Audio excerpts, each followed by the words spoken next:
And welcome back to the hottest marriage show in its final episode. I am John D, and this is Kanika. AKA Do. and Too Much Podcast, Rescripting the Culture, one conversation at a time. Good morning. Good morning. How are you? I'm fine. How are you? I'm well, thank you. No, how are you really doing? Being that I don't have to bother you anymore about shooting, how does that feel to you?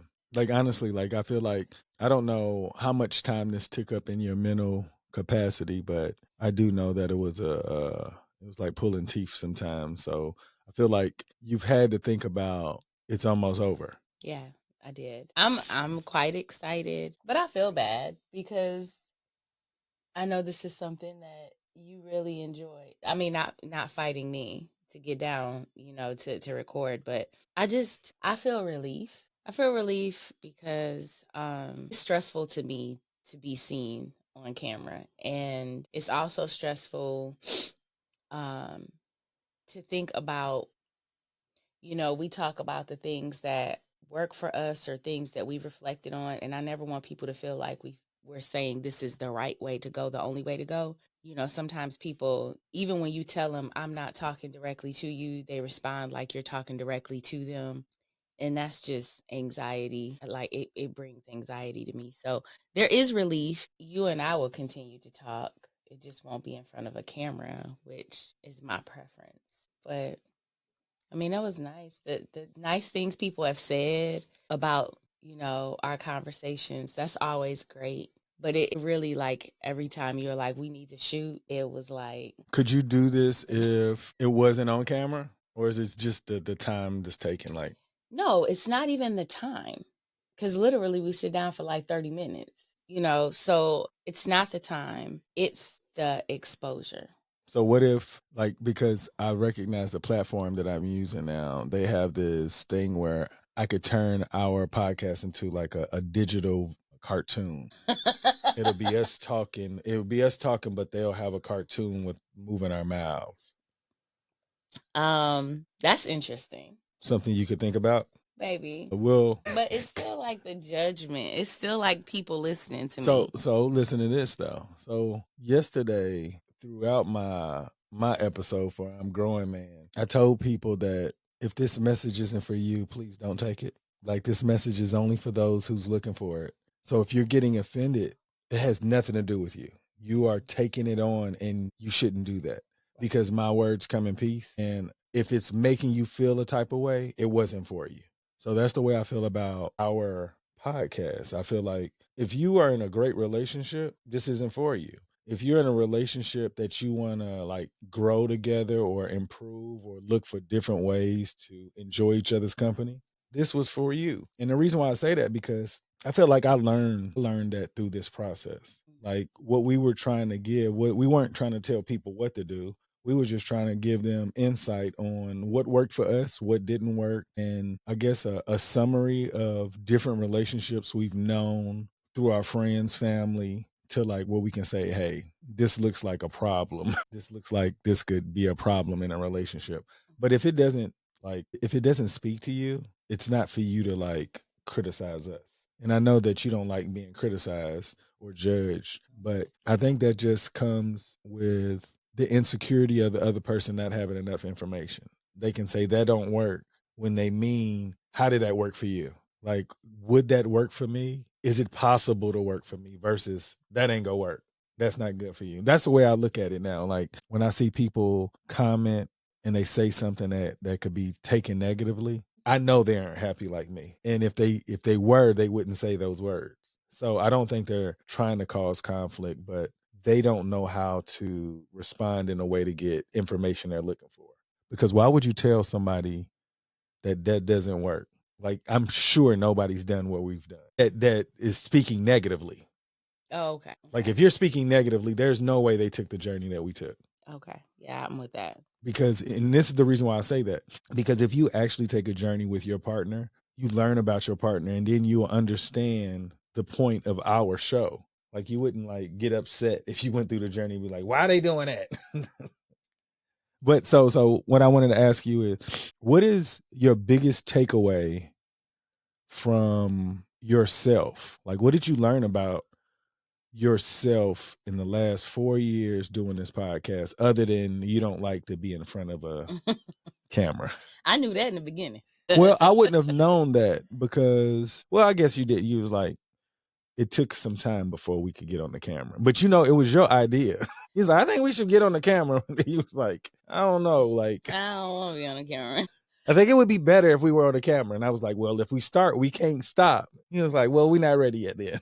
Well, okay, the only reason why I said we should be on camera is because my brother told me we sound like NPR. He was like, listening to your voice sounds like NPR. It's like, it would be so much better if we could see your facial expressions when you say stuff. So then I was like, oh, I wanted it to, be more of something that people would engage with. And if that would make it better, then I wanted that for, you know. But yeah, sometimes it didn't kill me to be visible. And sometimes I'm willing to be a little uncomfortable if it's going to give you what you need. If I'm not giving up something that's, it's okay to be uncomfortable. And so, here I am. So are you saying that that's what you learned over the last 4 years about Oh, yourself?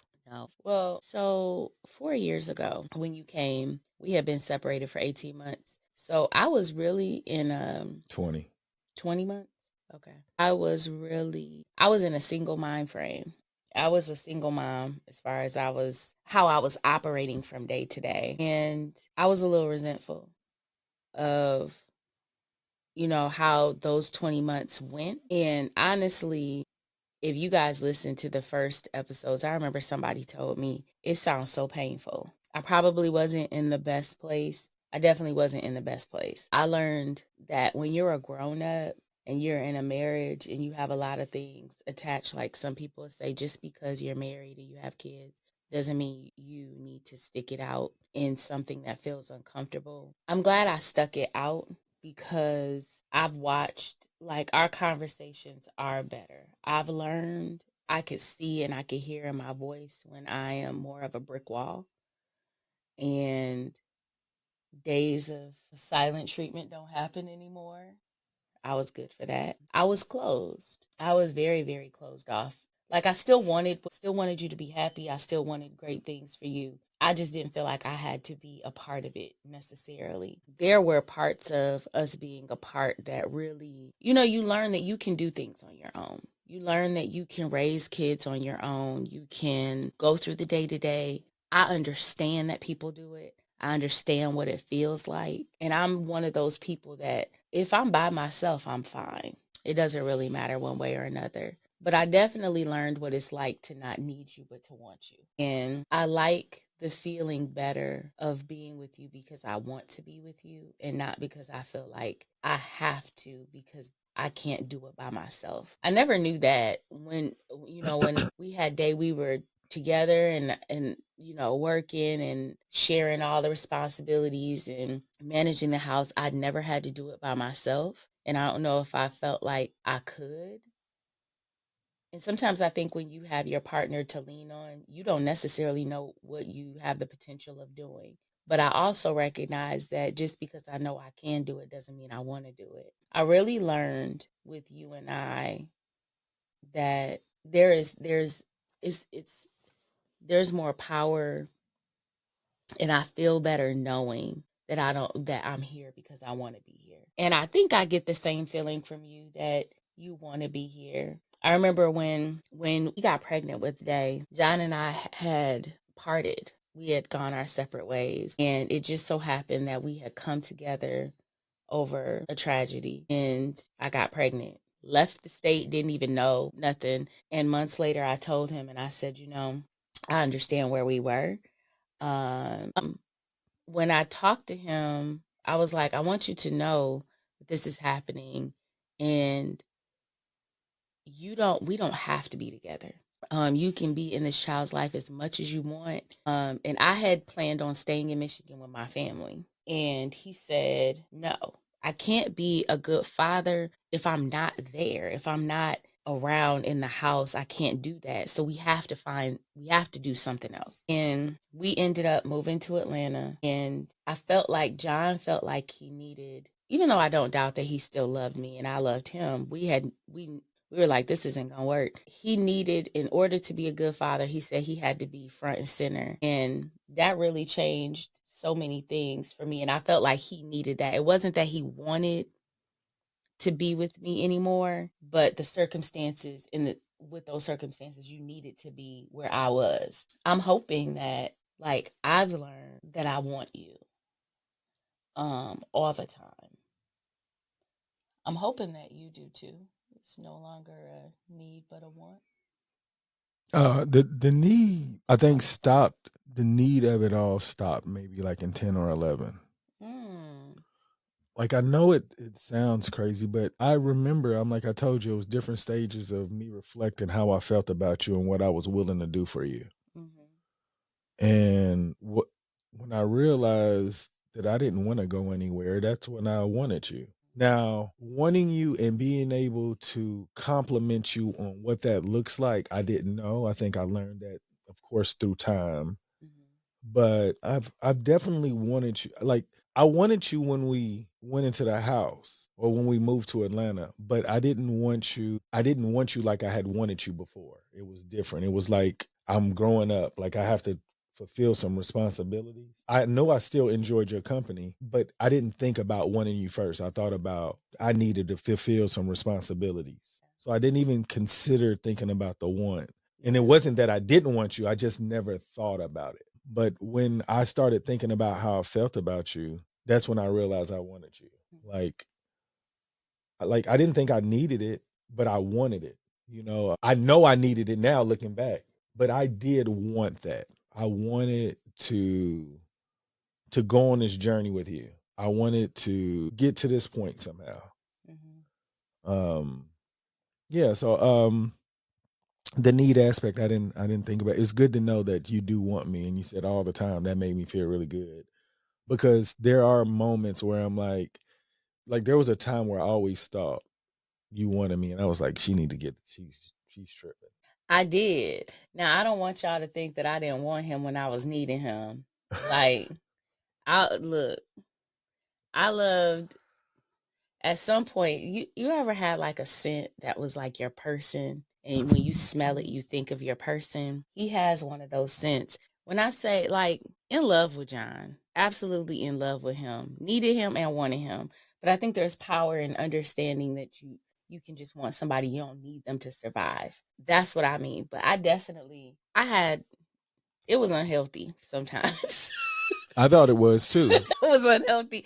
The ro Like, I was in my brain, I was so romantic, and I romanticized a lot of things about our relationship that really, when I look back, I was like, girl, you were reaching. But I know it could be scary for him because he was somebody that was kind of like, I love all my friends and of course I love you. But he wasn't a relationship person. But with me, if I love you, I'm writing love letters. I'm like trying to think of creative gifts. I'm trying to do, and he was looking like, what in the hell? I guess the when you were doing it, I was just like, she's writing this to like Shakespeare. Like, this is the only person that could really understand and appreciate her thoughts. And I was Shakespeare like, was. yeah, like I didn't understand. Well, I understood what the intent was, but I didn't understand how deep you were. I was like, these are like Hallmark cards. I was like, they're supposed to pay you. Cause she said such some of the nicest things. And I'm like, what am I doing for her to feel this way? Nothing. And it wasn't, I didn't do anything. I feel It like was because I just loved him. and I feel like now she's more likely to be able to write things where I can appreciate it because I know that I'm doing way more than I was then. Like then, I just couldn't understand how she got there. And it was just a lot of room for error for me. That was purely loving the rawest part of you. I used to, sometimes I would say I was really infatuated with him, but I mean it was long standing. I ain't ever known no infatuation to be like that, but I really was. It was it was like the idea of what you think love is supposed to be when you were younger, and I had these really strong feelings for him. So to me, it was everything. And giving up that everything, making it into that, even though it wasn't reciprocated, I think that burned me out a lot too. And I think that also made me really, that built onto that resentment I had while we were apart. And so I would say in these 4 years, it's nice to, it was like another opportunity for me to choose this Mm-hmm. and know that I'm doing it with grown up thoughts and grown up understanding of the world, and a full understanding of my potential on my own, because we were so young. I say we were so young. We were like in our late 20s, but to me, when you go to college and you go to grad school, that's like, it's like putting a pause on real life and adult life, you know what I mean? And so I was still a kid. It was nice to be able to choose you. And I think when I look at some of the clips, like they'll pop up on social media, and I look and I listen to the things that we say, I'm like, that's definitely not Kanika and John from 2006. Definitely not even us from 2010. Like, we've really, really grown up. And it's nice to have a record of how we've grown up. I'll say that for me and you, for me to reflect on, but also, our kids to see, like, we were rough around the edges, but so much more polished in this game than we were in the beginning. But I'm long winded. What about you? Um, I learned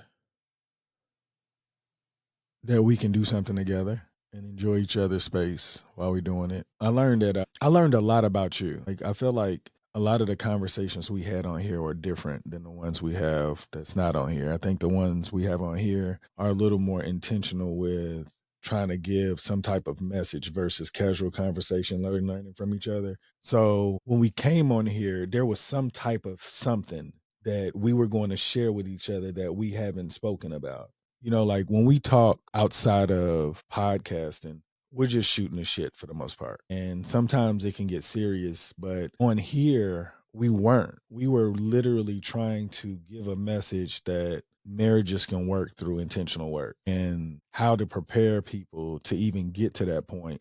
So to me, I felt like learning your responses made me feel like I understand how to operate in a relationship. I learned a lot about kind of like your expectations and your boundaries, because there were certain things that you would say that I just didn't have any clue on because we never talked about it. And it was like, I never knew that. And I felt like I got the opportunity to grow up with you because, like, some things I can't think of like anything in particular right off the bat, but I know that some things I just wouldn't do again because I know you don't like it. Mm. A lot of times, just like, I didn't care if you liked it or not because I know that I wasn't trying to make you mad. I was trying to like be vulnerable, like give you a piece of me. But like, I guess it boils down to, the impact versus the intent. And I'm like, and this is what I learned too. Like, I believe however it impacts somebody, like, even though it's not my fault, I have to accept responsibility that I contributed to it. Now, if there was a message that you didn't receive, it is my responsibility on trying to find a way to say it where it doesn't offend you. And before, I didn't do that. Like, you did this yesterday, and it reminded me what you said. You was like, just because you said it again don't mean I'm supposed to understand it. You said the same thing. Like, why am I supposed to get it now? And I was thinking, like, before, when I was doing it to you, I felt like it's the inflection or the way I said it. You're supposed to have this background information that I have in my head. And I was supposed to say, hey, this is the reason why I'm feeling this way. You did that to me yesterday. You repeated the exact same thing and looked at me like why I didn't know what you was talking about. I'm like, am I supposed to know that? You said the exact same thing. I was like, oh, that's what I did I used to do to you. Oh, glad that you got that. Yeah, but like when I'm saying it to you and I say it again, sometimes you can say a sentence differently and they be like, I didn't know. And that's all the time. Every time I thought that was it. I didn't know that I was supposed to say, well, the cars broke down. And I didn't tell you why you needed to come pick me up or find a way to. It's like you didn't get enough background information to be able to understand that sentence. So I learned a lot, like through these last 4 years. I feel like our relationship, it went to a different level that we couldn't have done if we didn't do this, because I feel like we created a new relationship that was more responsible for the public to see. And to me, I thought it was very, I don't want to say responsible again, but it was very like, it was necessary because the people that know us, they know that we're really happy. It's not like, we're faking this. We were looking for a get quick rich scheme to podcast about relationships. We just thought that we wanted to share our experiences so that we could help people, enjoy each other just a little more. Yeah. Where they could say, I'm choosing to be here versus I have to be here because it's the right thing to do. And although I will always say it's the right thing to do, but even though it's the right thing to do, there's a type of way you're supposed to approach it for both people to say this is the right thing to do and we have to do this, because just because it's the right thing to do don't mean people stay. And if somebody is unhappy, somebody's going to leave eventually. And if your partner don't know that you're unhappy, you're going to be like surprised at the whole situation. You're like, where did this come from? Because I tell you, the idea to know that I was on a time clock, like in our marriage, I was oblivious to it. That's why I said to you, if you would have walked away, I don't know how much more longer I would have been able to live. I think till the kids grew up, but I think my intent was to try to prove to you that we're supposed to be together. But if it didn't work, I know why I would have died early. Because in my head, I was just thinking like, oh, the kids are about to unlayer some trauma that had everything to do with the way that I view marriage. And I was like, I don't want to see that. Well, and he's not saying that he would unalive himself. He's saying like, oh yeah, I wouldn't. No, he's like thinking about your father and how your father, you feel like him living alone and being left to manage life on his own, and after the kids are moving around and thinking about other men who's died early. It kind of, the ex John has this thing about men dying early without like extra fulfillment. Is that right? Is that a way of saying it? I think because when they look back, they realize they followed the wrong message and they lost their family because I don't think any man is doing something to ruin the family. But when they lose it and they can't get it back, it's like, how do they fill that void? Because they watch their family continue to operate without them. Like the idea that you think your kids and your partner can continue to function in life and prosper without your assistance could be like, what was I here for? And that's like I often think about some of the comments my father used to make. Like he didn't know how I felt about him because you was like, you raised a good son. And he was like, really, you think I did? Like he wouldn't know that I looked at him like that. But as a looking at him as a father, he didn't know anything. Like and he really did the best he could. So looking now, I'm just glad you had the patience to stick around, because if you didn't, I would have had a short life. And I just don't see how I would have found anything to fulfill this family thing. I think is the most important thing that I've ever been a part of. And that's with the happiness of all three of you, including me, all four of us. I feel like I don't think I figured it out, but I think I understand how to be a better parent and a better husband. And to me, that can only get better. You can't die like early with that information, but you can die early knowing that nobody needs you. Not saying they don't need you, but they are operating without your assistance, without your guidance, without your counsel. That could be dark. That's why when I think about single men, like they like, I got my peace. I can go date anybody I want. But what about when you go home? Like somebody can come fix dinner, but how often is that during the week? Like you got to recreate a relationship with somebody to tell them the background of a story. And like after you get older, you don't want to tell the same story 1,000 times. You feel like I don't have to tell you any stories you already know. But if you have different people, that could get tiring. And then you're like, dang, why do I got to keep doing this? And then you realize that's what people in their 20s and 30s are doing. And then you're like, what did I miss? And now I'm here alone talking about I'm happy being alone. No, you're not. And that's why I said, like, too many men die early. They die early because they followed the wrong message. And I really do feel like if you would have left after the kids graduated, like maybe college. I think I would have been on my way out. Mm. Like I think I don't even know if I would have been able to last that long, to be honest. Because I like when you guys went back to the States and I was at home and I was crying, I was just thinking like, dang, I would feel like this every day if you guys were like I was thinking like this is how men feel when they lose their family. And I didn't even lose my family. So it was depressing to think like this is how men. That's another reason why I wanted to create the podcast to try to give men more insight because that feeling I had with you guys gone was dark. Not that I wanted to kill myself, but I was just like, I'm the reason why I don't have my family right now. And think about those men that don't get their family back. That's gotta hurt.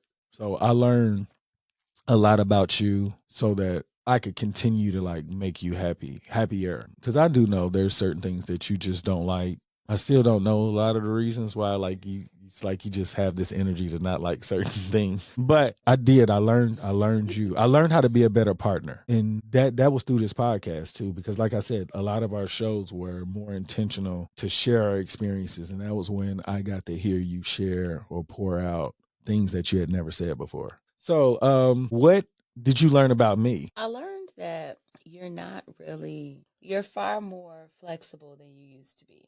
Like, I was very much so, like I tell everybody, we were married young. And I really feel like we grew up together and we raised each other. Like you raised me as the wife that I was, I raised you as the husband you were in a lot of ways. And I felt like with you, and I used to say this to people all the time, whatever John says, that's what it is. Like there's no convincing him of anything. And if anything, he's gonna take his last breath to convince you about why he's right. And it really put me in a box as a young mom and wife. I had a husband with a very strong personality, and it kind of confined me as to where I could be or what I was willing to fight for, what we could talk about, what the direction was. I've learned that, and I've never said this to you before, but a lot of the times when you talk about your childhood, it was very controlled by, financially there were limitations, but also you not having your like even when your mom lived with you, she worked a lot of days and you were confined to being with your dad, and your dad was very much so he was very harsh in the way that he raised you. It was very controlled. And I think that when you got out into the world as your own man, you by any means necessary were going to control everything. You controlled the conversation. If John didn't like a conversation in the room, he would create antics to change the whole direction. And he'd even said to me before, as a cue, he used to make me laugh. He'd be like, I would just go start fires. I'll be, he said, I'll be with the cues and I'll tell somebody, watch this. And he said, and he'll walk through the room and irritate people. It was even at home. It was how he said it needed to be. That was how it had to be. And I realized as we went on and even up to now, a lot of that control was because you felt like you didn't have any control growing up and you were very confined, and that wasn't going to happen with you in life. But it's interesting. I used to think that you were stuck that way and that was just who you were going to be. But you definitely, one thing I'll always say about you is that John has the audacity. If he don't have nothing else, John will believe that he can do anything under the sun, and it serves you better to bet that he can do it than to say that he can't, because he will himself to do it. I remember when you came home, you said, I'm gonna make sure you're happy. It's not gonna be the same marriage. And I was like, yeah, okay. And he was like, I didn't know I was on the clock. Brother was on a 6 month. I was like, this is gonna be like how it was before. We're gonna see what this 6 months looks like. And I mean, out the gate, it was crazy. Your ability, like it was almost irritating. And I was probably the meanest. Well, I don't know. You say I'm really mean now, but I No, was no, no. I'm probably the saying like the meanest you've been. You're not as mean as you were though. Oh, thank God. That was the brick wall that he met. I didn't think anything was really going to happen. And to be able to see how you can like turn around a way of being, it's it's amazing.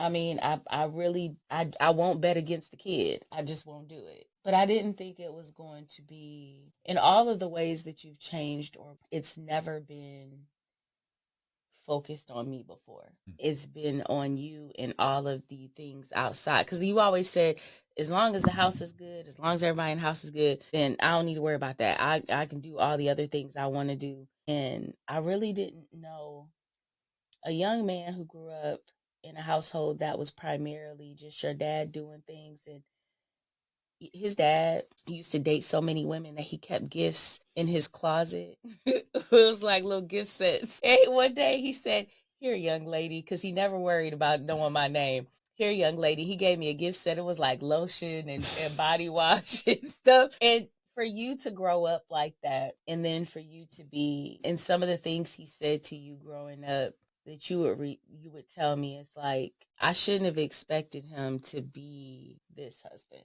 But John has audacity, if nothing else, They, and he figured it out, and I love that.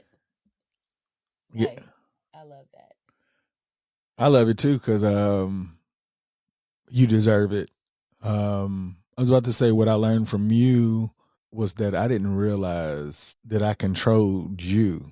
Like when you adjust to my behavior, that's like you're under my control. Like you're gonna do everything so that you don't get this clown to Yeah. start acting like he in a circus. Oh yeah. And I didn't know that though. I thought I was just being me. So I thought being me was, I mean, in my at the beginning, you married me, so it was just like you knew this is who I was. Why would you marry somebody thinking that I was going to change?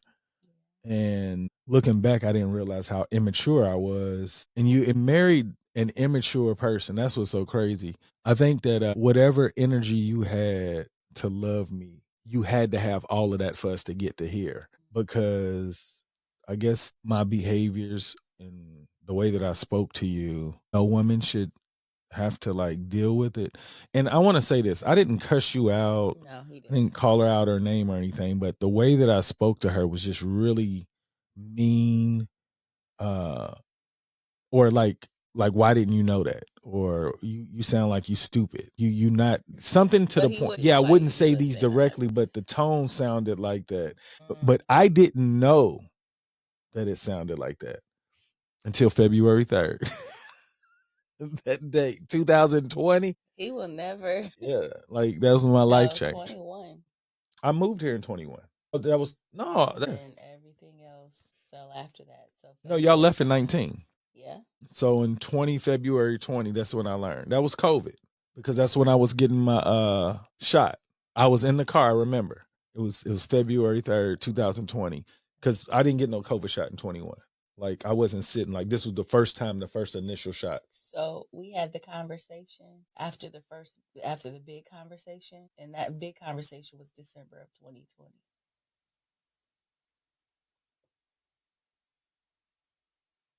I moved back in 21.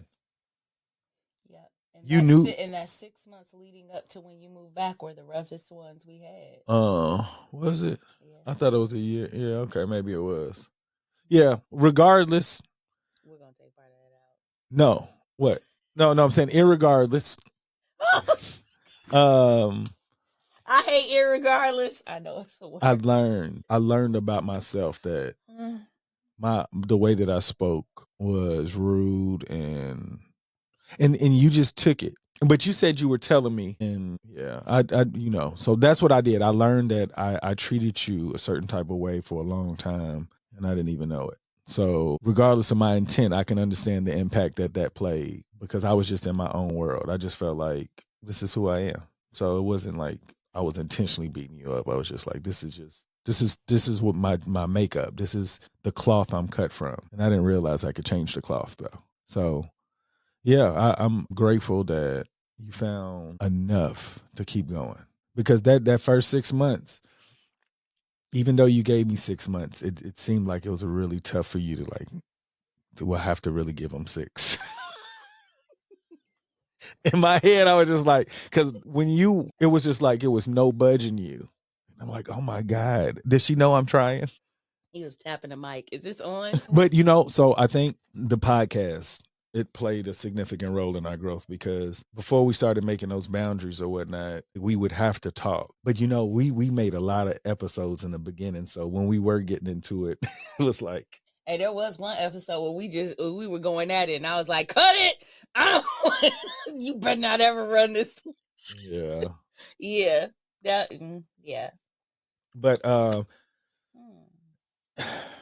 being that this is the grand finale, is there anything or anybody you want to give a shout out before we say our final goodbye? I want to give a shout out to anybody who had a nice or constructive comment and wasn't mean. Not that I read the comments, I didn't. But I did. yeah, I appreciate the people who were nice and those who listened and got anything from it. Shout out to you for growing with us. And thank you for the people who are listening because honestly, it's different when you have a conversation with your spouse versus when you have to record it for other people because you have to learn how to not just talk to your person, but not trigger other people where they'll lose what you're trying to say. Trust me, John was watching numbers every week, and it really motivated us to make sure that we spoke in a way that was as clear and concise and best received as possible. And that in turn did help us in speaking to each other on a regular anyway. So you all continue to drive us to maybe get better faster in our communication. So I appreciate that. Absolutely. I'm thinking that maybe you and I should at least come up with topics that we can talk about so that we can still find ways to improve. Because, like I said, these topics that we spoke about were more intentional. So I learned a lot about you because we just don't have those particular conversations. I think that would still do us some good. Like just go to hot topics in relationships, and then you and I just talk, not shooting or anything, but just continuing the intentional ways of improving. Um, I want to give a shout out to everybody who supported us, who will continue to support us. We will continue to work to get better so that we can be the best example for our kids and anybody who's watching. Shout out to my family, friends, and the class of 2025. Shout out to Mal, the Mal clothing brand, making it look easy because that's typically what I'm usually wearing. Shout out to P4L, Fab, the Qs, LewisSquad.com, Lansing School District, Sheridan Road, STEM. Y'all make today better than yesterday. Don't worry about anything you can't control. GATA. Get after that action or that action will get after you. Be great on purpose.